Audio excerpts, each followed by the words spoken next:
go. Okay. Hello, everyone. My name is James Whiteford. I'm the fire chief in the city of Edwardsville and the incident commander for the incident that we're working on currently. At approximately 8:35 p.m. last night, the National Weather Service confirmed an EF3 tornado approaching from the west, touchdown at 3077 Gateway Commerce Center Drive East. This caused significant damage to a large portion of the building. About 6 minutes afterwards, the 1st Edwardsville Fire Unit arrived on scene and found approximately 150 yards of the building that had been collapsed. We received multiple reports of people injured, trapped, and deceased. We contacted mutual aid fire departments from surrounding communities to assist with search and recovery efforts, along with EMS and technical rescue teams. In addition to our law enforcement partners from the Edwardsville Police worked to provide perimeter security and were assisted via mutual aid by area police departments as well as Illinois State Police. At the same time, Madison County Coroner's Office worked in conjunction with the City of Pontoon Beach to stand up a reunification center. This was about 2 miles from the incident, and they effected 45 reunifications with people who were in the building and their families. Earlier this afternoon, the response portion of this incident came to a close, and we're now focused solely on recovery. Through our efforts so far, we identified 45 personnel who made it out of the building safely, 1 who had to be airlifted to a regional hospital for treatment, and 6 fatalities. We're continuing to search the site for evidence of life and will continue recovery operations until all personnel are accounted for. At this time, estimates are the recovery portion of the incident will take about 3 more days. After today, we're going to move to 10-hour operational periods from 7 in the morning till 5 in the afternoon. Basically daylight hours. We'll continue to search. After that, we don't want to put our personnel at risk. It's expected that Madison County will apply for disaster declaration. We'd like to thank all the members of the community for their outpouring of support. We've received numerous donations of water, Gatorade, and food. But we'd ask that if you're considering donating or helping out with this effort, that you go through one of our established volunteer partners, the American Red Cross or Salvation Army. This way we can ensure that those efforts are appropriately directed. At this time, I'd like to specifically thank the technical rescue teams from St. Louis City, St. Louis County, St. Clair County, and Madison County, along with Ameren Electric, Ameren Gas, and donations of heavy equipment from local construction firms. Also our regional mutual aid, fire, EMS, and police departments who helped out immensely. We ask you keep the families and loved ones of all those affected by this in your thoughts and prayers. Thank you.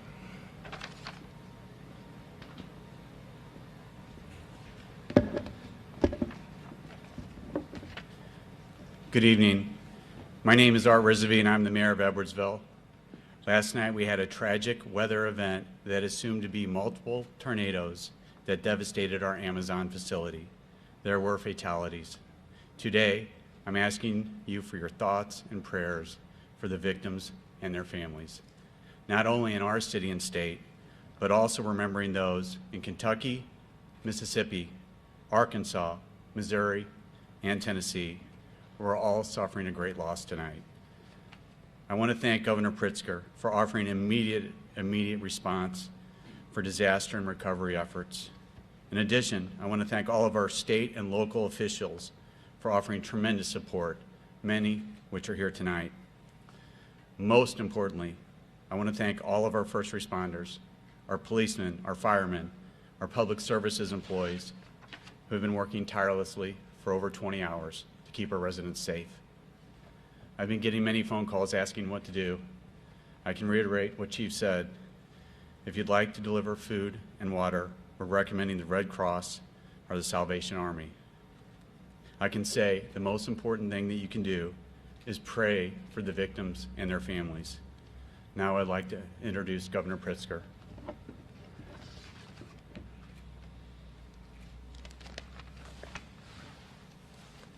Thank you, Mr. Mayor, and good evening to all of you.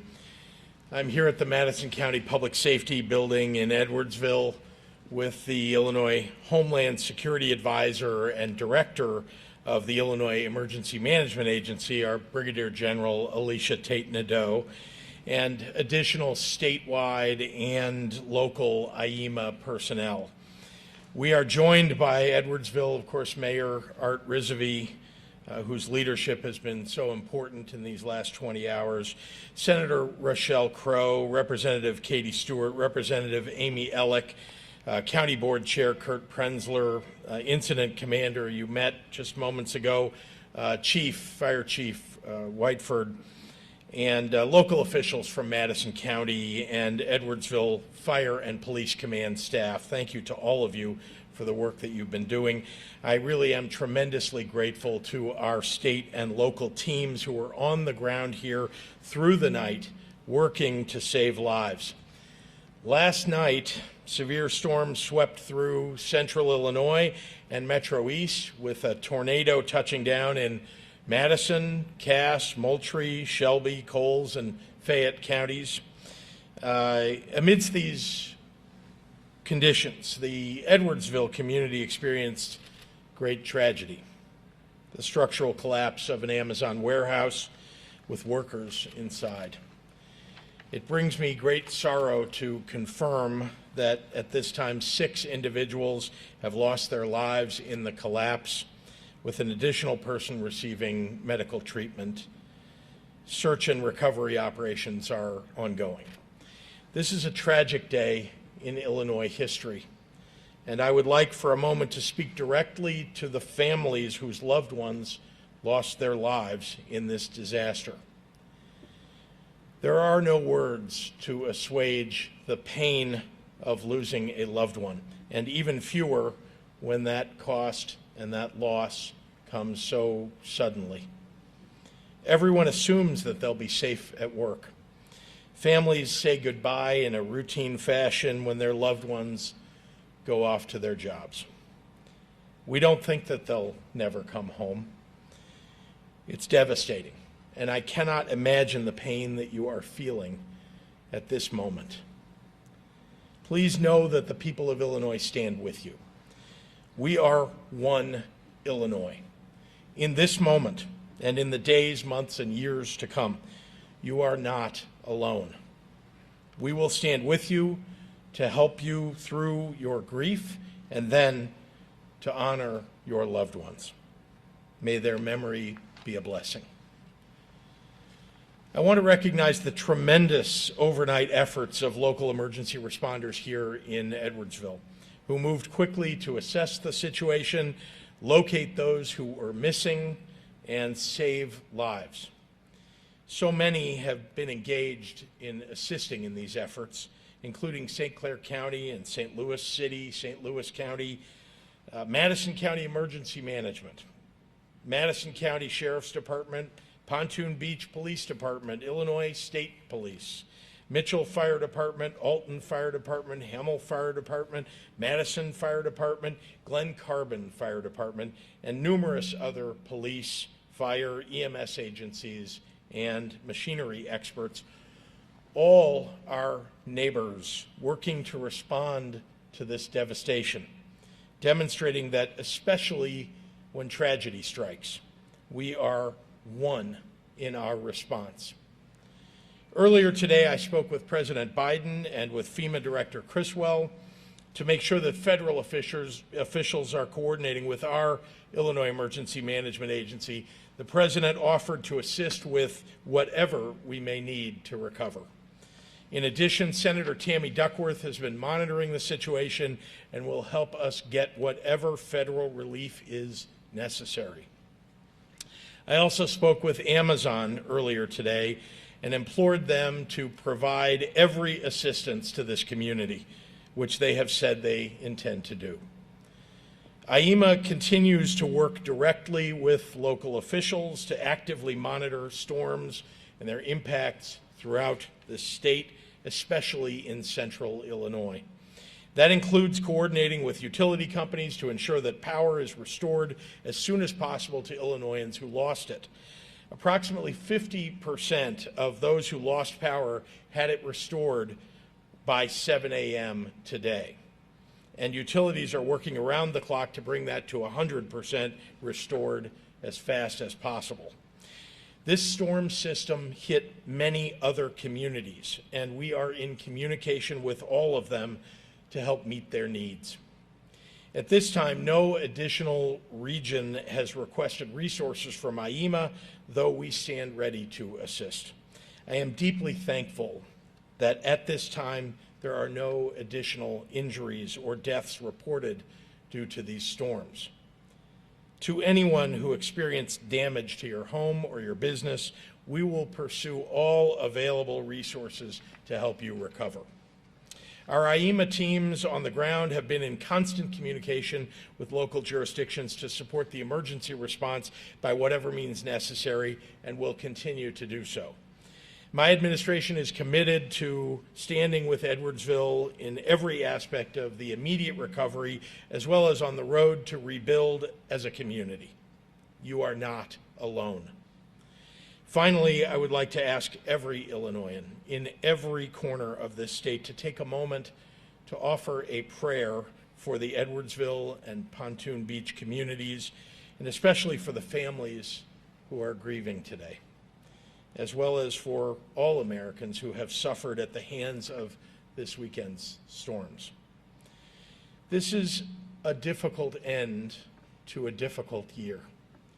Unfortunately, the people of this state have been asked too many times over the last few years to persevere during difficult times.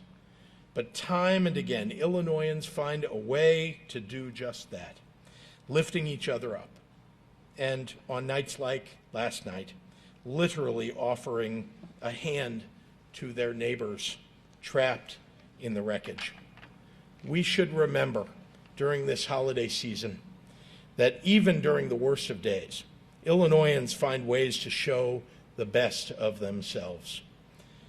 During a time when much is made of what divides us, that gives me hope. I pray it does for you too. Thank you. And I'm happy to take any questions, and of course the leaders locally too. Governor, when you talk to Amazon, did they talk about the fact that they took employees to a safe place? Was there anywhere where employees could go to get shelter? We did not talk specifics about where the movement of employees were, but as I said, I implored them to stand up for this community, to make sure that the families get whatever they need in this community, and they've offered to do so. Yes, sir. Can you tell us how many workers are estimated to be unaccountable right now? I'd like to leave that to the incident commander. Maybe you'd like to step up. I'm sorry, the question was? Do you have any idea how many workers are unaccountable? We do not. For numerous reasons, the warehouse doesn't have a specific count of how many employees were in the building at the time that the storm hit. So we're unable to determine how many may be missing still. What can you tell us about the 6 fatalities, gender, that way? We're not prepared to release any information like that at this time. Can you clarify, please, if this is a search and rescue or if this is a search and recovery effort? So at this point, we have transitioned to search and recovery. We don't expect that anyone could be surviving at this point. Did Amazon get the emergency alert, and when did they alert their employees that the situation was ongoing? I can't speak to that. That's internal policy for them, and not something that we've discussed. Did you ask someone from Amazon to come here today? I'm sorry? Did you ask someone from Amazon to come here today? No, Did they offer to send anyone? not that I'm aware of, no. Can you tell us why a company that tracks packages all over the world can't tell us how many employees were in the building? There's several different reasons. So there was a shift change going on. It's my understanding. They have vans that come in and they drop off the vans, and then people get in their cars and leave. So as this shift change was going on, the number of people in the building was varying. So that's part of it. They have part-time workers as well, so. Can you tell us, was this spot a fulfillment center where they actually loaded the packages onto the vans? What was happening at this specific building? That's correct. This is a facility where they divide up the orders into routes that they're going to take, load them into the vans, and then the vans leave from there to go do the deliveries to homes and businesses. Can you describe what the scene is like out there? When did they start and how long did they go on, and are they still happening now? So the scene out there, there's about 150 yards of the building that were impacted by the tornado. The walls on both sides of the building collapsed inward. The roof of the building collapsed downward. So most of the weight of the building landed centrally into the building. These walls are made out of 11-inch thick concrete, and they're about 40 feet tall, so a lot of weight when that came down. Can you say if people were sheltering in one Oh, spot? one moment, please. Can you Sorry. tell us more about the search efforts? When did they start last night? Did they continue all day? And are they continuing inside? So the call came in about 8:35 last night. We had our first units on scene about 6 minutes later, and we started search and recovery immediately. We had some police officers that helped pull people from the rubble, along with some of the workers from Amazon that got initial people out. After that, it became a little more technical. We had some concerns about safety of our workers because the building was still charged with electrical at that time, in addition to water that was leaking. The mains had broken, so water was pouring into the building. And then we also had gas leaking from natural gas. So lots of hazards that were going on, in addition to things hanging overhead from partially collapsed roofs. And we had to move very slowly and methodically to make sure that we weren't injuring any of our workers. Are those efforts completed for today? They will be wrapping up here about now. We're working daylight hours moving forward. Chief, from what I understand, this facility and these routes were owned by a third-party Amazon distributor. Have you spoken with that third party that owns the routes and the buildings there? No, I haven't. Can you speak to if people were sheltering in one spot, were they found throughout the building? We found 2 locations basically where we had victims so far. Was there a But designated? we're not done yet, so Okay. yeah, Was there a designated shelter in there? Anything even required by the county or city? I can't speak to that. Do you know anything about workers allegedly being trapped in the basement still? No, to my knowledge, there's no basement in the facility. Chief, what do you say to families or loved ones and friends who are still trying to get in touch with someone who worked at the facility? Does that mean that maybe someone Yeah. is still open? So and as far as hope, what did you tell those families? Some of them have had no sleep. Mike, you have details on the reunification center?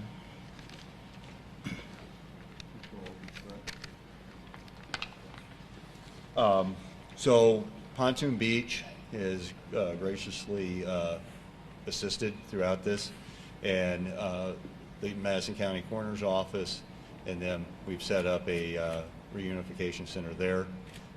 It's still ongoing. They've anyone that might be missing a loved one, they can reach out to the Edwardsville Police Department, and we can provide them with information to respond to that center. Again, you know, we would ask, it's an ongoing process. We understand that, you know, if their loved one's missing, our hearts go out to them.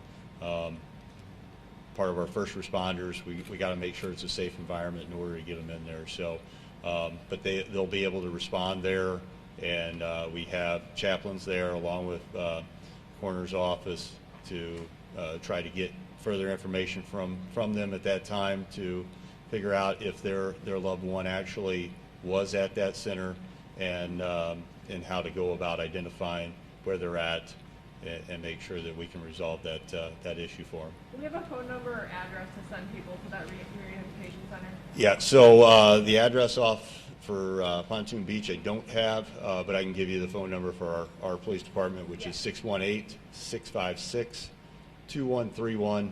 Again, would ask folks, if you're missing a loved one, reach out to our dispatch. If you're looking, again, our dispatch has been inundated with media calls as well as citizens wishing to assist, and we would again ask for anyone wanting to assist to reach out to Red Cross or Salvation Army, and they can get that help better directed, and that'll free up our dispatch center to address these citizens, these families that are looking for someone or other things that they need to do. I have a question for the governor, please. Who did you speak with at Amazon, and what exactly did you ask them to do? So one of the leaders in their worldwide operations who covers this territory, and during that phone call, I asked them specifically to help the community recover, to be part of the recovery efforts here, especially for the families who lost loved ones and those who were injured, and to make sure that the community as a whole can recover, and they've offered to do that. Does that mean financially? And did you ask them to let Amazon workers in other facilities go home today? I didn't have a specific conversation about the hours of their workers or whether they would be going home today. I can only imagine that most of them are. But no, what we spoke about was the financial assistance and Amazon's presence, being engaged with the community in the recovery effort. Okay, thank you, everyone. Can you Yes. speak briefly about any other damage that Illinois experienced in this event? We've seen, unfortunately, as I mentioned, tornadoes touch down in a variety of counties throughout central Illinois, really from Metro East all the way across to Decatur and beyond. And of course, you know that same line of storms headed into Kentucky and did even more damage there, and there was a much greater loss of life. And I have spoken with the governor of Kentucky directly, and of course on the call with the president as well, with the other governors whose states have experienced not only damage but loss of life. But let me just say that throughout the state and central Illinois, that damage is something that we're going to have to address. The loss of life here is the most important immediate thing that we're here for, and of course the people who've been injured. But I think we're going to be recovering from this in central Illinois for really months to come, and the state will be with them. Did you know about any other deaths outside of this event at the Amazon? No, none. In fact, none have been reported. No other injuries as well outside have been reported to us. Do you think Amazon should have a presence here, or should have had a presence here at the press conference? Oh, I can't speak to that. I know that they are, I mean, again, they have offered their resources, their help in this process. I know that they're involved in that, the providing of that reunification center. And, we'll be looking to them to live up to the promises that they've made, which I expect that they will. All right, thanks, Ron. I do have one last question, actually, if that's okay. Did the state send out phone alerts or anything to residents in the tornado path? Prior to, are you saying with the National Weather Service warnings? Well, sure, the normal Weather Service warnings were sent out, as you know, not by phone, but throughout the area. And our emergency management agency, of course, is responsible for whenever there is a notification that needs to get out to everyone on their phone. That's who will issue that. Excellent, thank you. Yep, thank you. Thank you, Governor. Thank you.